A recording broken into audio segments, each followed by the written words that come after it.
Hello everybody, welcome to Also Rusty Bucket. Subscribe to the channel if you have not already. I'm trying to hit 100k subscribers on this channel by the end of the year, so it would be much appreciated. Also drop a like on this video, it only takes 1 second and makes a massive difference. Also real quick, I shouted out my friend Nicholas and his YouTube channel like 2 videos ago, and he doesn't believe that he'll get 10k subscribers on that channel by the end of June. And I bet him $1 that he will. And I really want that $1. So that's going to be the top link in the description. Go check that out. Anyways, enough self-promo and promoing for another person. Let's talk about Hawks versus Sixers Game 3. This game was pretty much a blowout. While the Hawks did not go down entirely without a fight, the Sixers pretty much had control of this one, like late first quarter onward. It initially started off with pretty poor offense from both sides. The only thing that had anything going, the only thing that the Sixers had going for them, I can't talk, was Furkan Korkmaz, who I believe he had 11 points in the first quarter, hit a pump fake 3-pointer. I think he hit a floater. He is one of those players that is like one of those guys that'll randomly just have a 20-point bomb. That just happens from time to time with him. Other than that, I don't know what he actually finished with. He finished with 14, so way to show up for one quarter. But after that, it was really the Joel Embiid and Tobias Harris show. Joel Embiid finishes this game with 27, 9, and 8 assists, that is, 3 blocks, and he shot the ball just 14 times, so he got 27 points on 7 made field goals, and that's because he went to the line for 16 free throw attempts.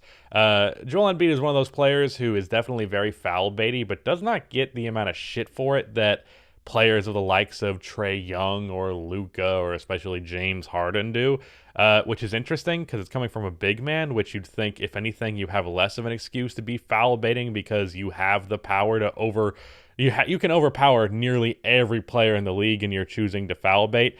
I don't really care because it's a problem with the league, not the player, and overall I'm still entertained by Joel Embiid. I just thought that was interesting. He specifically put on a very good defensive performance in this one. A lot of really well-timed help defense. There was one block. I can't even remember who it was he blocked, but it was mean. I think it was the rookie Okongwu. That it was a very mean block on him by Embiid, who had brought help to get the ball handler anxious. He threw a bad pass. Okongwu tried to rotate over and lay it up, and then he was there for that too. So it was just great defensive performance from Joel Embiid. I, after game 2, said that this series is probably over. Now, everyone and their fucking mother lost their mind at that point. But what I said was, if Trae Young has issues with Ben Simmons for the rest of this series, the Hawks are not going to win another game. Now, this game, Trae ended up scoring a couple of garbage time points, which will make his stats look a tad bit better. I think there were 1 or 2 late game threes, but he also was pretty all right throughout this entire game. He started off this game with an unbelievable skip pass to the corner to Bogdanovic, threw a great lob to John Collins. There's nothing you can really do about his playmaking. That's just going to happen. All you can do is just defend the other players on the roster a little as well as you can. But he wasn't doing whatever he wanted. And Trae shooting the ball 17 times, when I believe there's been playoff games where he shot the ball 30 times and had like 40 points. I'd say that's a victory, relatively speaking. Like, Trae had a good game, but did he have a great game like he did in game 1? Did he have a great game like he had multiple times against the Knicks? No. And ultimately, if Trae does not have a great game, the Hawks are unlikely to win. And once again, the supporting cast actually showed up relatively well in this one. Bogdanovic had another good game. I love Bogdanovic, and he's an underrated player. John Collins played really well. And then Clint Capella grabbed the rebounds, and Danilo Gallinari had another really good playoff performance. And it feels weird because I shit on him so much earlier on in the playoffs, and rightfully so because he played poorly, and he's historically not been a good playoff performer. But that was definitely interesting that like he's been good yet again. Hit a fadeaway or two, hit a really big three. I guess not really big because they were already down by a good amount.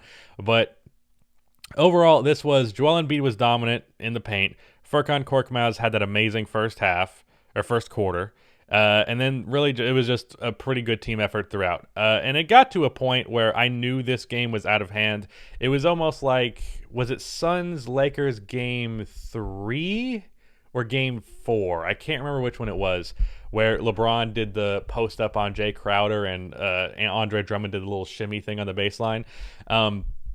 It was like that, where Ben Simmons threw a crazy it was like a crazy pass and a crazy play, but it was so casual that it looked simple.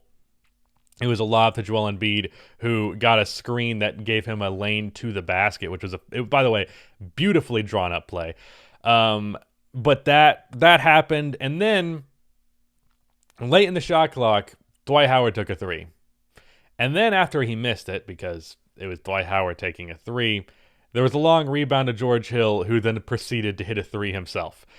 So with that happening, I was like, yeah, that game is definitely, like, they're just fucking around now. And when a team gets to the point of just fucking around in a way that isn't, like, premature, which it wasn't in this case, that's when you tend to start to think, okay, at least this game is over, and it could mean the series is over. Now, the example I pointed to was LeBron versus the Suns, and obviously they lost that series. So it's not like that just means it's over.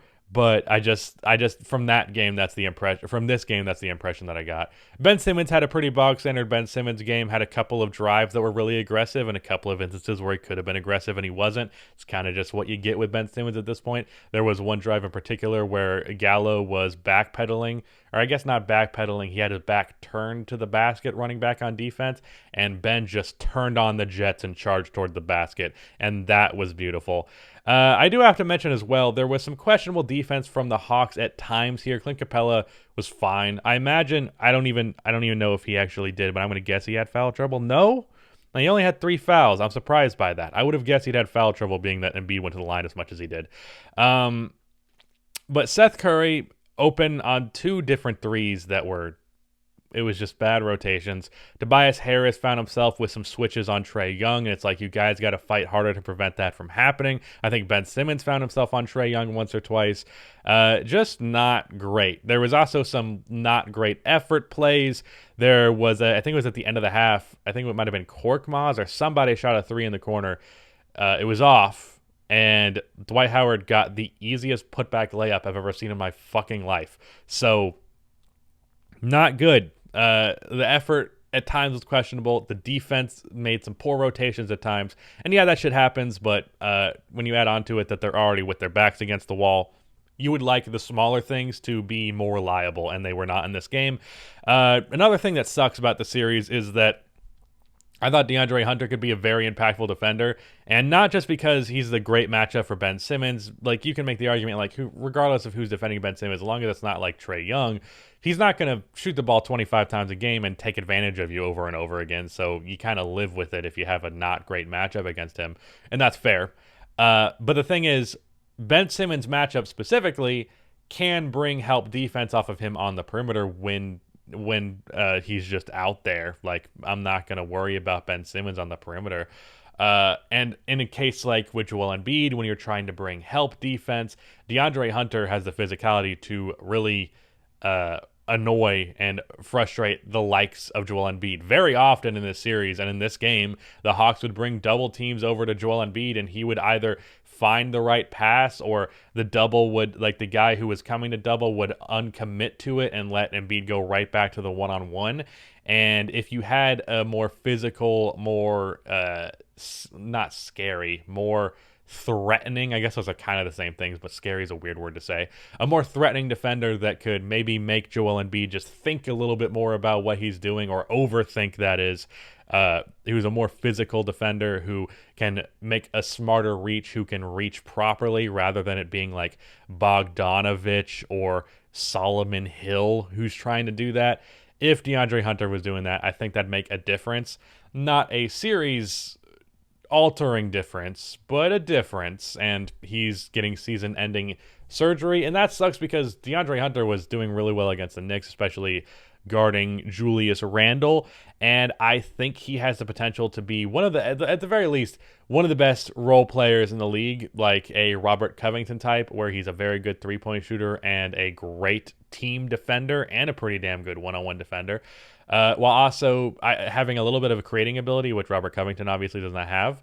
But I honestly think he has a higher ceiling than that. Like, I think that's the floor for DeAndre Hunter because that creating ability that he has showcased, the mid-range pull-up specifically, taking line drives, attacking off of the catch, things like that, I think there is room for that to be expanded on to the point where you get like an 18-point scorer who is an all-defensive guy.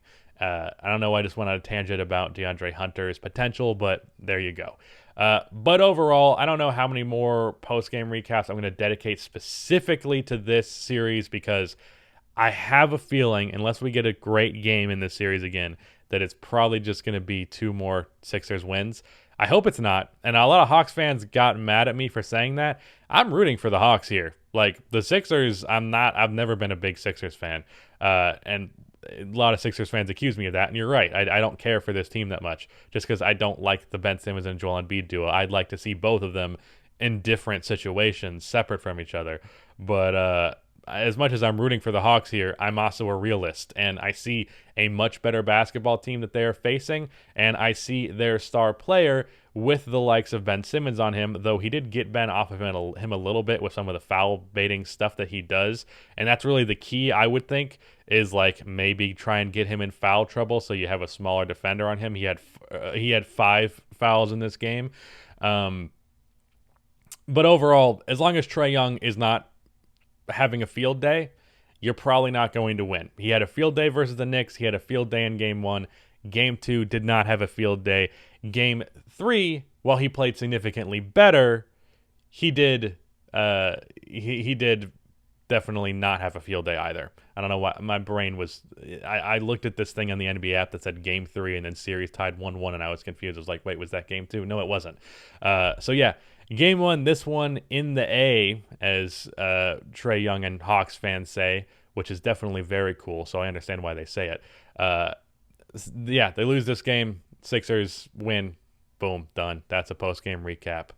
Go subscribe to Nicholas. Bye.